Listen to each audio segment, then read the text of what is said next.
आज के सेशन में हम लोग देखेंगे रेटिनोस्कोपी क्या है। जितना भी हम लोग अब तक देखें, जैसे सब्जेक्टिव रिफ्रैक्शन, ऑब्जेक्टिव रिफ्रैक्शन, जितना भी टेक्निक पढ़े हैं सब कुछ सही है, बट एक रेटिनोस्कोपी अपने आप में एक ऐसा इंस्ट्रूमेंट है जो कि ये डिफाइन करता है कि अगर पेशेंट वर्बली ना कम्युनिकेट पा रहा हो, तो इनऑडिबल हो, चाइल्ड के केस में मेंटली चैलेंज्ड हो, या फिर वैसा हो जो आपके कम्युनिकेशन लैंग्वेज से मैच ना करता हो, तो उस पेशेंट के केस में क्या करोगे आप। तो ये अगर हम रेटिनोस्कोपी का बात करें तो स्टार्टिंग से अगर हम देखते हैं रेटिनोस्कोपी का अगर इन्वेंशन देखें, ये पहली बार फर्स्ट टाइम कैसे आइडिया आया कि ये ऐसा इंस्ट्रूमेंट होना चाहिए। तो अभी मॉडर्न से अगर हम रिलेट करते हैं इसको, तो जैक सी कोपलैंड, ये हम सबको पता है। ये है कौन? अभी जो आजकल आज के डेट में जो हम लोग रेटिनोस्कोपी यूज करते हैं, फादर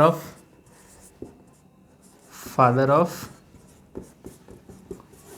मॉडर्न, या फिर फादर ऑफ अस्ट्रिक रेटिनोस्कोपी भी कहते सकते हैं, अस्ट्रिक रेटिनोस्कोपी। तो अगर इन पे हम बात करें तो ऐसा नहीं है कि कोपलैंड ने ही अस्ट्रिक रेटिनोस्कोपी निकाला, इससे पहले भी बहुत सारा था। इससे पहले का क्या है, अगर थोड़ा सा हम हिस्ट्री पार्ट देखें तो 1859 के अप्रॉक्स में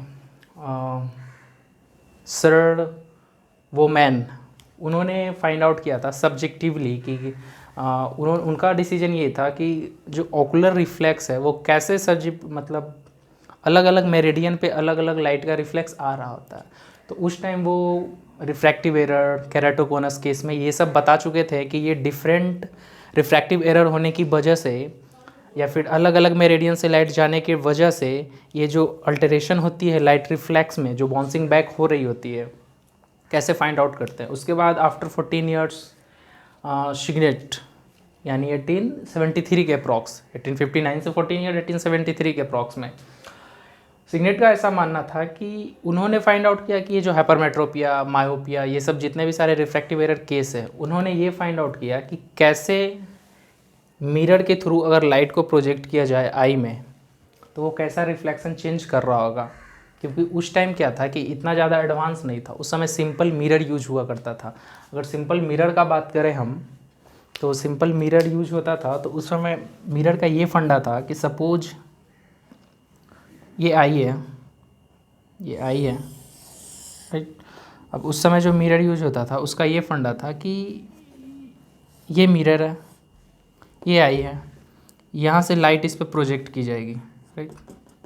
तो यहाँ से जो लाइट इस पर आएगी वो लाइट डायरेक्ट तो कहीं से आएगी नहीं, इसके लिए भी कहीं ना कहीं से लाइट आना चाहिए।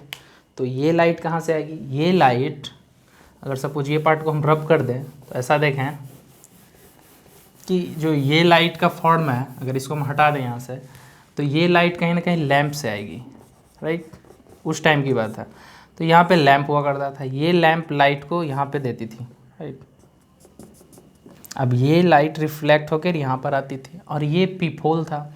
ये पीप होल से एब्जॉर्ब किया जाता था कि इसके अंदर जो रेटिना से लाइट रिफ्लेक्ट होकर बाउंसिंग बैक आती थी उसका क्या मूवमेंट है, क्योंकि अभी हम लोग को पता है ये सब कि उसका क्या मूवमेंट आ रहा होगा उस टाइम। तो ये स्टार्टिंग का हम बात करें, थोड़ा हिस्ट्री देख रहे हैं, तो उस समय ऐसे ही रिफ्लेक्ट आ रही होगी। तो ये मिरर की वजह से, तो उस समय सिंपल मिरर यूज हुआ करता था।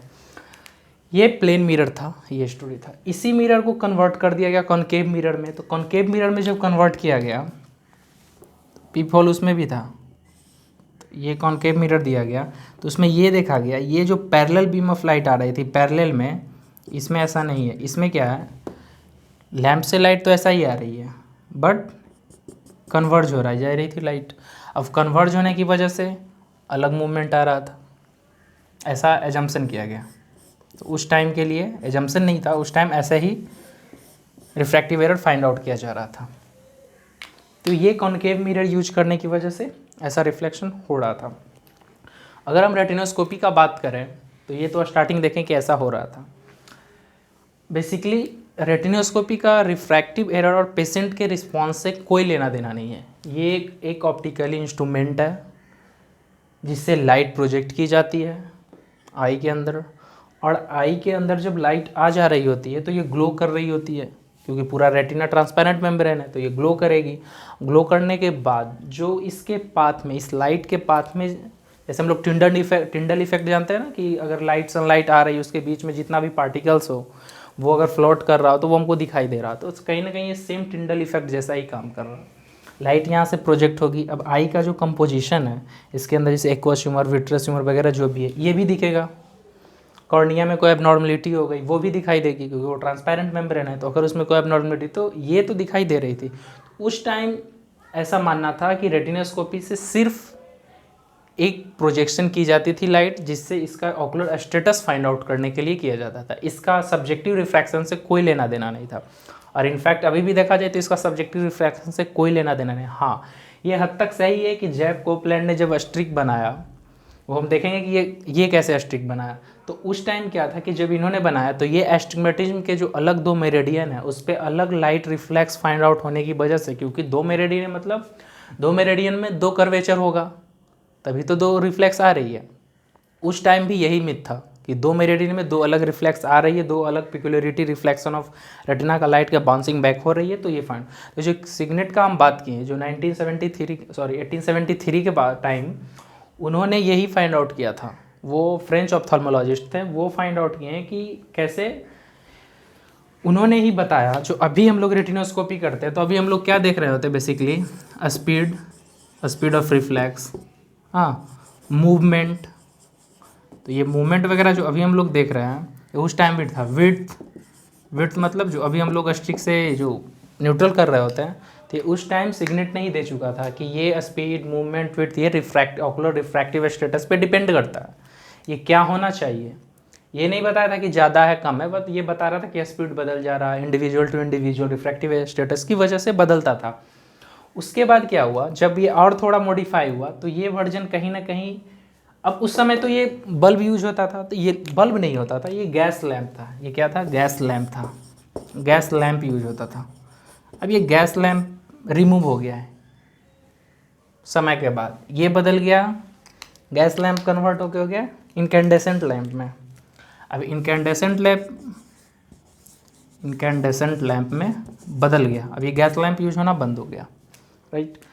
अब जब ये इनकैंडेसेंट लैंप में बदला तो उसी टाइम ने बहुत सारा, जैसे अब इसका नाम अलग अलग पढ़ने लगा इन द सेंस अलग अलग साइंटिस्ट ने ये व्यू किया कि इसका नाम क्या होना चाहिए। तो नाम कैसे फाइंड आउट किया, अब जैसे सिग्नेट ने देखा कि ये रिफ्लेक्शन आई यहाँ से, जब बाउंसिंग बैक हो रही थी तो कॉर्निया के पार्ट ग्लो कर रहा था, तो उसने कैरियोस्कोप दे दिया। कॉर्निया मतलब कैरेटो मतलब कॉर्निया, तो कैरियोस्कोप दे दिया, ठीक है। उसके बाद और पार्टनर आया, पेरेंट्स ने कहा कि ये रेटिना से रिफ्लेक्ट होकर आ रही है, तो रेटिनोस्कोप कर दो, जो अभी हम लोग जानते हैं रेटिनोस्कोप। उसके बाद भी और भी बहुत सारे साइंटिस्ट हैं, जैसे वोल्फ थे, हस थे। उन लोगों का मानना था कि किसी ने कह दिया कि नहीं ये नहीं होना चाहिए, एक काम करो इसको अम्बरस्कोप कर दो, तो अम्बरस्कोप हो गया। फिर किसी ने माना अम्बरस्कोप नहीं होना चाहिए, एस्कोटोस्कोप होना चाहिए, एस्कोटोस्कोप हो गया। फिर किसी ने बोला नहीं प्यूपिलरी रिफ्लेक्स से आ रही है तो कोरियोस्कोपी होना चाहिए, तो कोरियोस्कोपी हो गया। लेकिन नॉर्मली देखा जाए तो दो ही वर्ड नेम इसका फेमस हुआ, एक रेटिनोस्कोपी और एक स्कायोस्कोपी। ये स्कायोस्कोपी और रेटिनोस्कोपी, स्कायोस्कोपी मतलब ये शैडो, क्योंकि ये जो लाइट जा रही है इसका शैडो ही तो बेसिकली देख रहे हैं, रिफ्लेक्शन। तो ये स्कायोस्कोपी और रेटिनोस्कोपी फेमस हुआ। बाद में अभी इंटायर वर्ल्ड इसको रेटिनोस्कोपी के नाम से जानता है, बट ये सब सारे नाम है। अब जब ये कंक्लूजन हो गई फाइंड आउट, तो क्या हुआ कि उस समय स्कीमेटिक आई पे जो गर्लस्टैंड, डॉन वगैरह जो मतलब अपना रिसर्च कर रहे थे बेसिकली, उस टाइम ये सिलेंडर के फाइंड आउट के लिए रिसर्च हो रहा था कि ये रेटिनोस्कोपी से एस्टिग्मेटिज्म में जो सिलेंडर है वो भी प्लस सिलेंडर। आज हम लोग माइनस सिलेंडर यूज करते हैं रेटिनोस्कोपी के टाइम में, बस उस टाइम यूज कर रहा था प्लस सिलेंडर से, और स्फेयर पावर भी प्लस ही यूज करता था। जबकि आज हम लोग क्या यूज करते हैं, प्लस स्फेयर पावर या माइनस जो भी हो, बट सिलेंडर माइनस में बेसिकली ज़्यादा यूज करते हैं। प्लस भी करते हैं बट माइनस भी लेते हैं। तो ये उस टाइम का ऐसा एजम्पशन था कि प्लस सिलेंडर के लिए स्कीमेटिक आई में यूज कर रहे होते हैं। अब अगर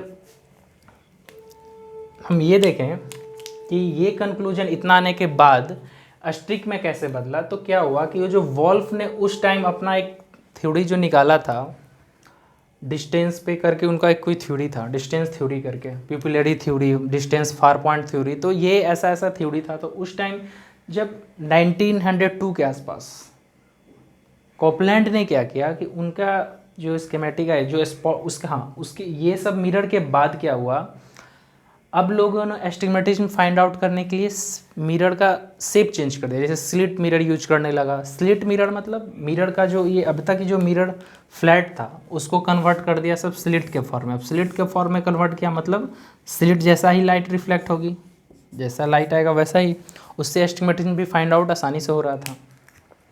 उसके बाद उसी टाइम स्पॉट रेटिनोस्कोपी का इन्वेंशन हुआ। अब स्पॉट रेटिनोस्कोपी का इन्वेंशन हुआ तो स्पॉट रेटिनोस्कोपी से स्कीमेटिक आई में लोग सिलेंडर फाइंड आउट कर रहे थे कि कैसे एस्टिग्मेटिज्म को करेक्ट किया जाए। उसी टाइम मतलब 1900 अब 2 के आसपास जैक कॉपलैंड ने क्या किया, जो वुल्फ का जो स्पॉट रेटिनोस्कोपी था उसका यूज कर रहे थे सिलेंडर का फाइंड आउट करने में, मतलब वो कर रहे थे। तो अचानक से क्या हुआ, वो स्पॉट रेटिनोस्कोपी गिर गया, फॉल डाउन हुआ। अब फॉल डाउन होने के बाद क्या हुआ कि उसमें चेंजिंग आए, मतलब बल्ब का जो फिलामेंट था वो टिल्ट हो गया, मतलब हल्का बेंड हो गया। अब बेंड हो गया तो वो क्या किया, उसी बेंडिंग से यूज किए तो क्या देखें कि जैसे ही फिलामेंट चेंज हुआ मतलब अब ये मेरेडियन चेंज होने लगा, अलग अलग मेरेडियन में अलग अलग रिफ्लेक्शन आने लगे, जबकि पहले स्पॉट में वैसा नहीं था। बट जैसे ही बेंडिंग चेंज हुआ फिलामेंट का तो क्या है, रिफ्लेक्स बदल गई। तो उन्होंने क्या किया कि रिफ्लेक्स बदल जाने से फिर उन्होंने उस मॉडल पे काम करना शुरू किया कि रिफ्लेक्स चेंज होने से क्या हो रहा था कि ये तो बदल जा रही थी, तो अलग अलग मेरेडियन को फाइंड आउट कर। तो उस टाइम अलग अलग मेरेडियन को फाइंड आउट करने के लिए कॉपलैंड के बाद अलग मेरेडियन फाइंड आउट एस्टिग्मेटिज्म में होने लगा इजी वे में, क्योंकि एस्टिग्मेटिज्म में ही 2 प्रिंसिपल मेरेडियन में 2 अलग अलग रिफ्लेक्स आता था। तो उस टाइम वो ये भी देख रहे थे कि जो मूवमेंट आ रही है वो मूवमेंट कभी कभी क्या होता था, जब सेम शिफ्ट कर रहे थे, वो बेंडिंग जब हुआ था गिरने के बाद स्पॉट रेटिनोस्कोपी जो फॉल डाउन हुआ था उस टाइम देखें कि बेंडिंग में कभी कभी क्या हो रहा था, अगर उसको अक्रॉस द प्यूपिल मूव किया जाए तो कभी कभी सेम डायरेक्शन में ही मूवमेंट रिफ्लेक्स आ रही थी, कभी अपोजिट रिवर्स हो जा रही थी।